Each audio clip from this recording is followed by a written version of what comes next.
तो once again कुछ बच्चों के सवाल है। रुको जरा, सबर करो।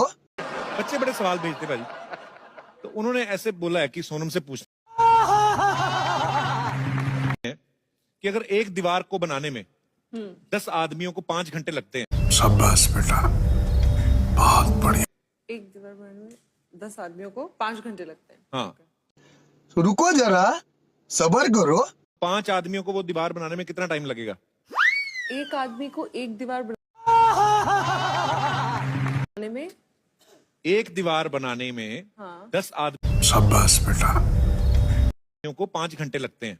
10 आदमियों को 5 घंटे लगते तो हैं। 5 आदमियों रुको जरा, को कितने घंटे लगेंगे? उसका इंटू 5। शाबाश बेटा।